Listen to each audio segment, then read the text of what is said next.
Welcome back to the Painted Lady Coaching by Amanda Douglas. I'm Amanda Douglas, and life gave me a PhD in narcissistic abuse, and I'm here to educate the masses on toxic relationships and help you heal and alchemize your pain and reclaim your identity so you can live a beautiful, thriving life.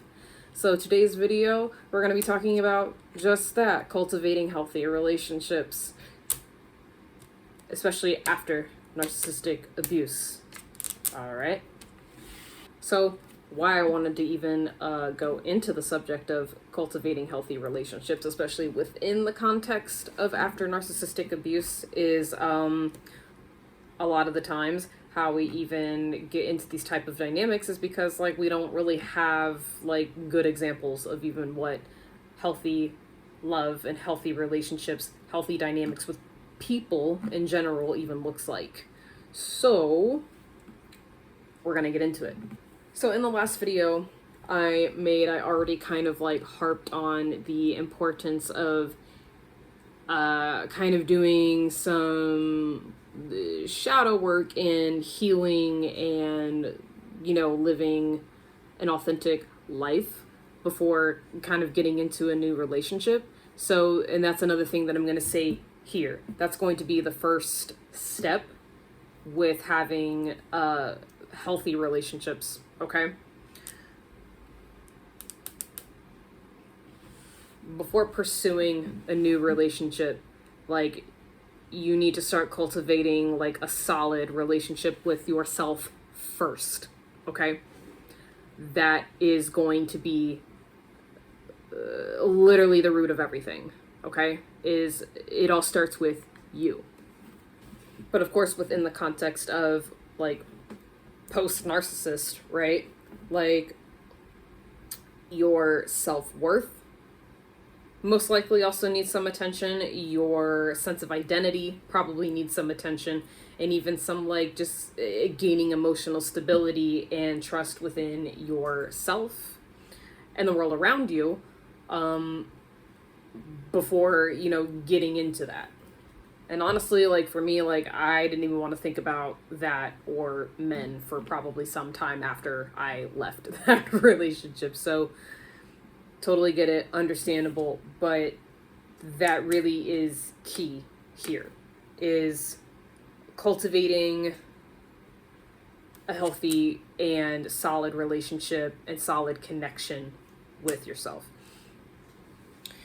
And what can happen if you maybe don't take that time to build that connection with yourself and just, have that patience with yourself before rushing in and really,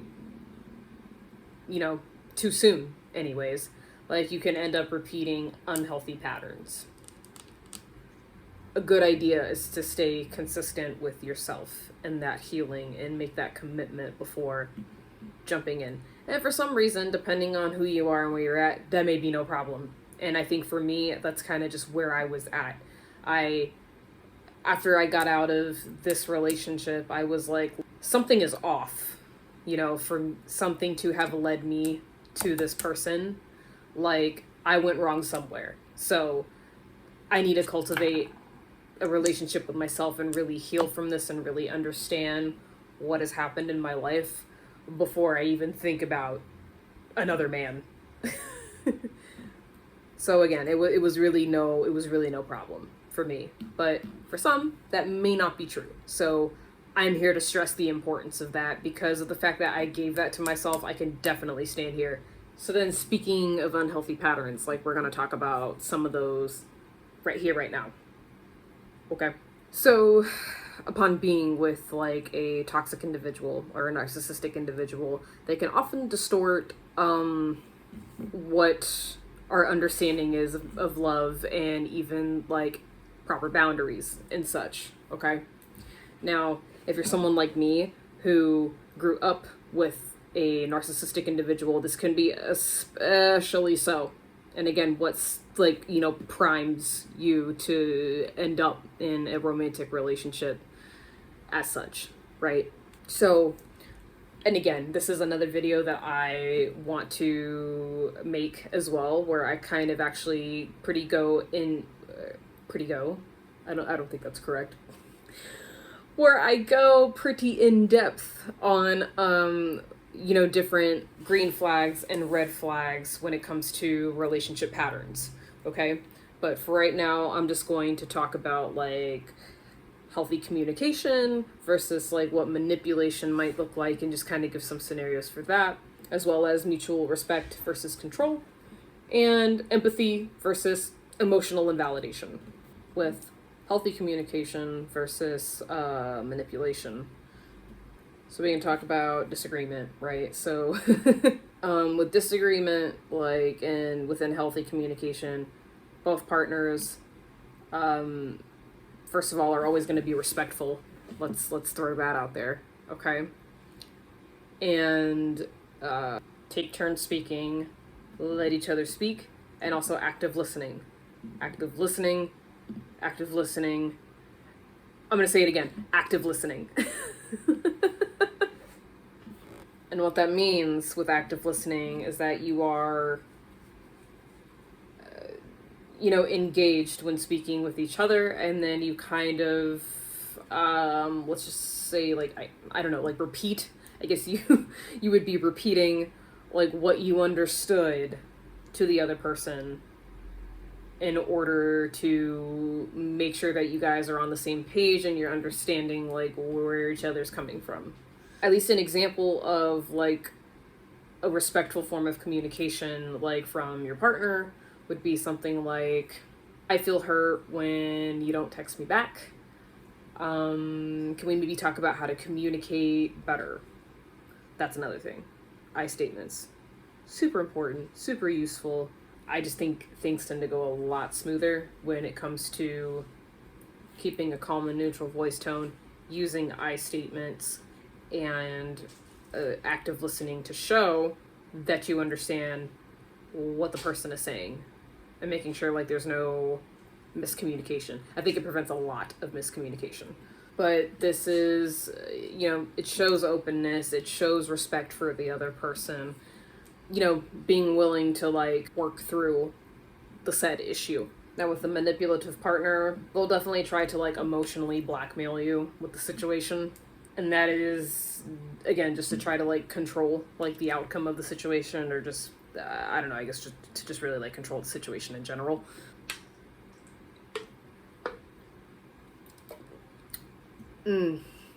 Sparkling water is really not good once it starts to go flat. It's just not it. And now, like, a manipulative form of, like, maybe, like, that same, like, question about, like, texting back and wanting to communicate about it, like, with a manipulative partner, that may sound something more like, like, if you cared about me, then maybe you would text me back sooner, you would text me back immediately, like, I guess you just don't care about me. Maybe I'm just not that important to you. Or, like, I see, like, maybe I just love you more. Like, I've actually heard that one. Not necessarily with the scenario, but, like, yeah. It could be very, exhausting. But it's a way of, like, kind of, like, shifting any sort of, like, blame or responsibility, or it's just putting all the pressure on the other person is really what it is. And they're basically trying to, like, get compliance out of somebody by guilting them, essentially, instead of just really, like, talking about the underlying issue. And then, of course, again, maybe there just is no issue. Like, maybe this person is at work, has a job, has a reason why they can't just text back immediately, and really just simply isn't being, they're not being realistic about it. Which is shameful. Which this also kind of does just play into, like, a mutual respect versus, like, control. But I guess I just want to, I guess kind of just give some nuance to that, I suppose. Sorry, my nose ring. It's bothering me. But, in a healthy dynamic, like, you will respect the other person's independence and their own choices. And maybe an example that I can give from my own personal experience is the way that I dress was one. I like to wear bralettes a lot, and then especially now more than ever before that I'm in Florida, I like to wear bralettes just because I kind of like to wear as few layers as possible, just because I kind of have I have sensory issues, and I think that just comes with being like neurodivergent. I like to have as minimal layers as possible, like when I'm in the heat outside, because I just cannot fucking stand the heat and sweating and whatnot. So if I can wear a bralette, you will find me in a bralette for sure. It's just a lot more comfortable to me.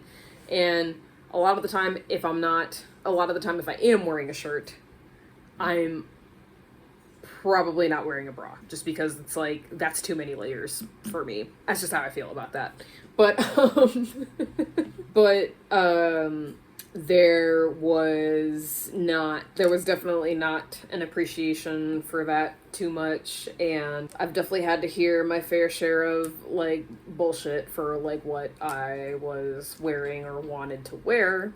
And even like swimsuits, that was like a whole thing. It's like, I typically only like to wear one pieces anyway, but I will wear two piece like occasionally, depending on how I feel like it sits on my body. But like, that was another one. It's just like, I don't want you wearing a two piece. And I'm just like, okay. But that's the thing. Then I get with my husband, and he's just like, one of our, dates, like first dates when we started going out, like I showed up in like jeans and a bralette and yada yada. He's like, oh my gosh, you look so lovely. You're so beautiful. You're so stunning. And it's just like, what the hell? Like, it was such a weird difference. It was a very shocking difference. Like, after like being in the relationship that I like went into, like right like after this one, it was a very night and day thing, and it was kind of hard to process at first. And I remember getting ready for that date and even being like, it's fine, it'll be okay. Wear the outfit. And if it's not okay, then get out of there.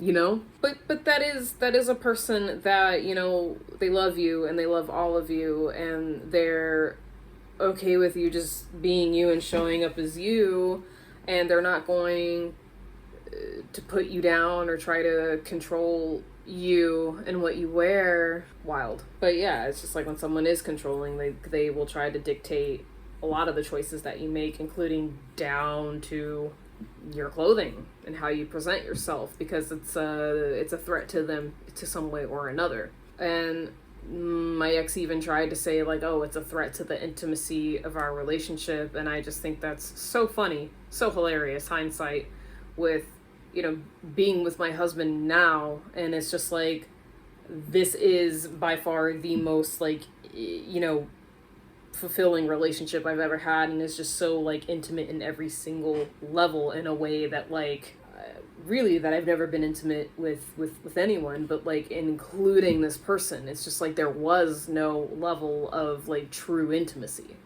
because of the nature of it, unfortunately. And it's just, unfortunately, with people like him, I think they tend to just like view intimacy as only a sexual thing, when like intimacy goes like far beyond that, and which has nothing to do with what you choose to wear, by the way. They also will try to isolate you from yourself, really, all in all, but also from other people, including your own family, your friends. They will just all in all try to restrict your choices and just cut you off from yourself. Empathy versus emotional invalidation. That's the next one with this. Now, a healthy partner is going to validate the way that you feel, even when maybe they don't understand. And if maybe you're feeling anxious, or you're feeling like you may need to like shift something around and you're like looking for support in life, I think a healthy response is like a partner will lean in, they'll get curious, they want to support you in any way that they can, and ultimately try to find the best solution that really feels right for you. They're gonna acknowledge your emotional experience and offer support without judgment or anything like that. Now, a toxic partner, like, they will often dismiss, they might belittle, or overall really just like minimize what you're experiencing or feeling or going through, and likely not offer any support, which they will often just, this is all in all just like denying your emotional reality, and it just kind of makes you feel unheard, not seen, and like not supported. And it can kind of leave you to question yourself also. And I can even give a personal example. When I was with my ex, I had a Tumblr cup business at the time, and things kind of started to shift around and change in life. And I was going through school and just a bunch of other things. And then not only that, it's like I kind of was taking care of some things at home as well, like most of the things going on at home. I did have animals, and like I said, I had this business, and then they also had their own thing going on that they also wanted me to help them out with in certain ways, whether that was making product for them, and by the way, not getting paid for it as well. And I don't know if I mentioned that, school. I was also in school at the time. Basically, I was doing a lot of things, and then it's like things started to shift around. Like, we moved out of the house that I owned, and we were just doing a lot of things, and eventually I ended up quitting school. And then I was working full-time. Yeah, that was another thing. I had that business and was working full-time and in school, yada yada. I did end up quitting that one job to then start working for Starbucks. And then, not to mention, it's just like I was just getting really burnt out. And then because I was also living with an abuser, yeah, I was burnt out, and I was just sick and tired all of the time. And so I'm, tried to, take a lot of things off of my plate where I could. And I just said, like, look, I just feel really burnt out with the Tumblr cup business.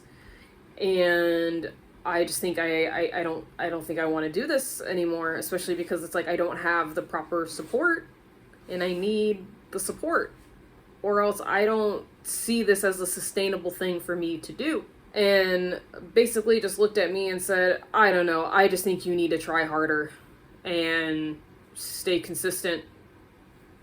And I'm just like, I'm at my wit's end. I'm burnt out. If I keep going on like this, I may have a mental breakdown. But the thing is, I was not getting the support that I needed. I wasn't going to get the support that I needed. And that's that. So eventually what I just ended up doing was just shutting down the shop for a while. And honestly, I haven't even returned back to it since, unfortunately. Fast forward to now, I have an amazing partner. He's an amazing husband. He's like the most supportive person I've ever had in my life, and he's like my absolute cheerleader, and he doesn't talk fear into my plans. He doesn't talk me down. He's like, whatever you're about, I want you to do it. It's a beautiful thing, and we both do that for each other, and we basically encourage each other to stay focused, and we both help each other with each other, sing wherever we fucking can. And I love it here. I love it here. I really do. But these are just some of the ways that this can happen. And again, like, I want to do a separate video where I kind of do like a deep dive into like how this can kind of play out in a lot of different scenarios. And then again, how to recognize how you can probably see this like early on, and then how to avoid like getting back into those like toxic dynamics and shit like that. But we'll get there. So the next thing is setting clear boundaries. Getting into a relationship with a narcissist often ends up with like boundary erosion. Like, they slowly just kind of corner you into breaking down all of those boundaries if they don't suit them, which, yeah, they don't.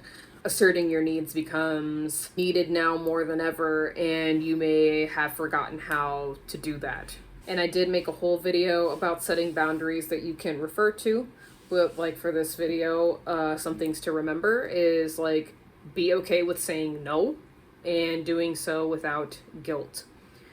Assert yourself, state your needs, and do so without feeling guilty about it, even when you get pushback, because that can happen with people. And definitely protect your emotional and your physical space when needed. Like, again, a thing to not ever feel guilty about or ashamed about. And again, just clearly communicating and being honest and upfront with your needs and your expectations, and standing on your business. Stand on your shit. Okay? I will preach that till the cows come home. I really will. Boundaries are absolutely necessary in healthy relationships. They keep everybody safe. And the thing is, if someone does not respect that, if someone gives you pushback, that's not somebody that you need to have around. And that is a very much like a strong indicator that that is not someone that you need in your circle and in your life. Okay? Okay. And then rebuilding trust. That's the next thing I want to talk about. And again, like that kind of does tie in. And there is a lot of difficulty with trust when leaving a narcissistic relationship and dealing with people afterwards. Like getting back into the outside world and, interacting with people again, even like your own friends and family, and making new friends. Like it can be difficult. It can be very hard.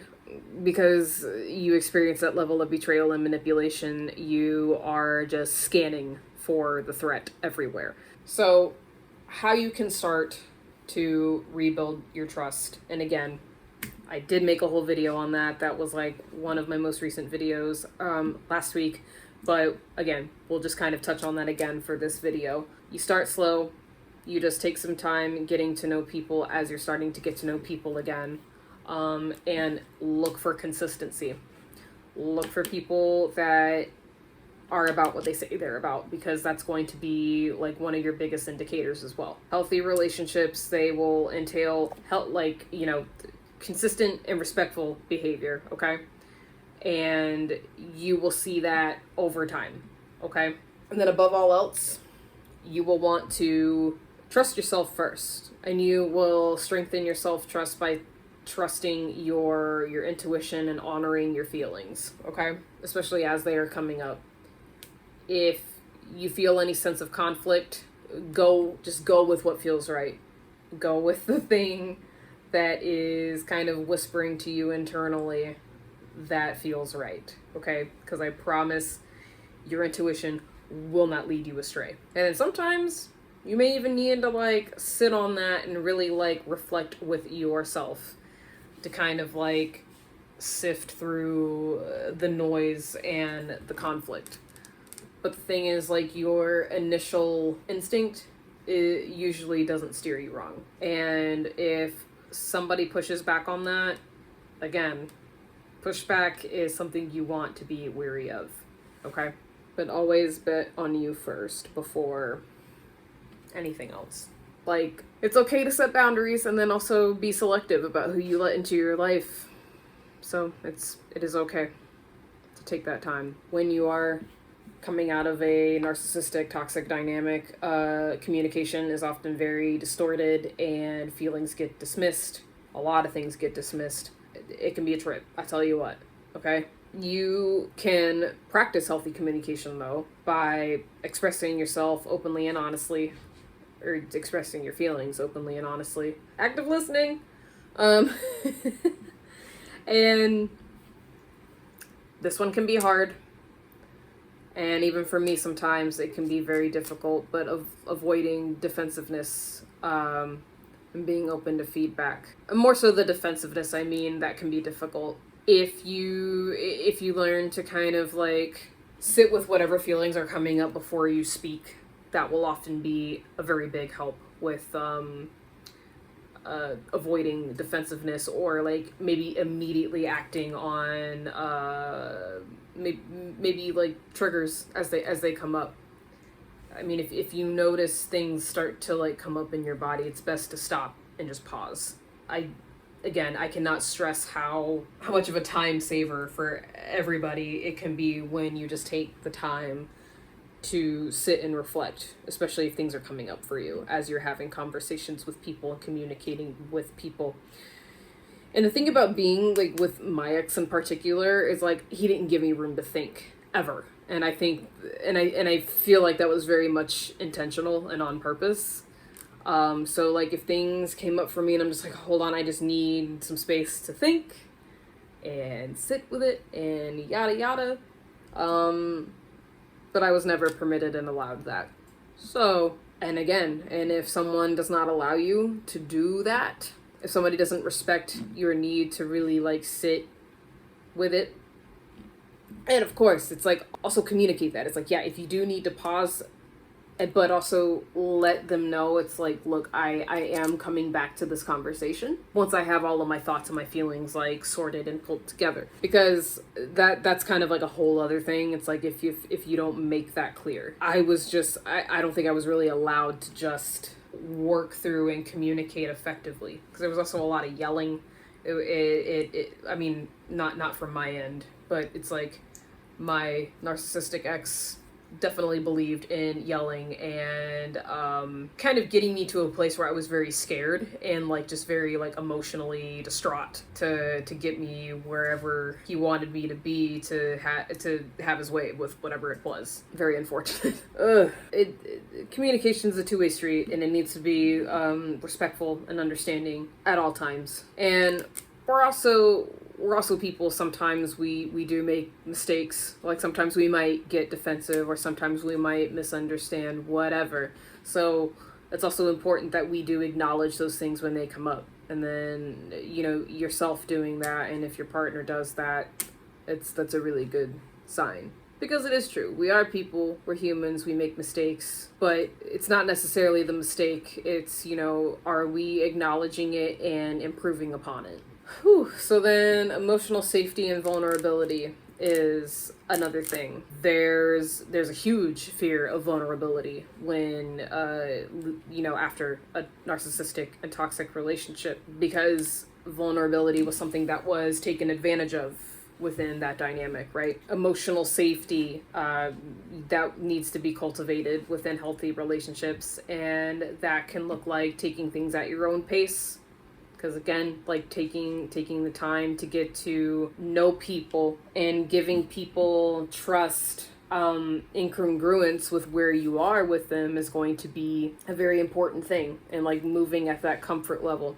If you do refer to my video about trust, I do talk about trust stars, which is a great way of getting a gauge of where you are with other people with your trust. When you assess where you are with somebody, it's like you don't want to possibly give more trust than what is in congruence with where you are with them in reality. Then you also want to check in with yourself. You just want to feel where you are, like within your body with people as you're getting to know them. And when you interact with them, you want to recognize how that feels in your body and how it feels emotionally. And that will often tell you a lot as well. Just getting familiar with your body's telltale signs and signals. Moving within that comfort level, it's like you do want to be transparent. You do want to be honest with, say, like your partner and like what your needs are and your past experiences. And it is okay to kind of,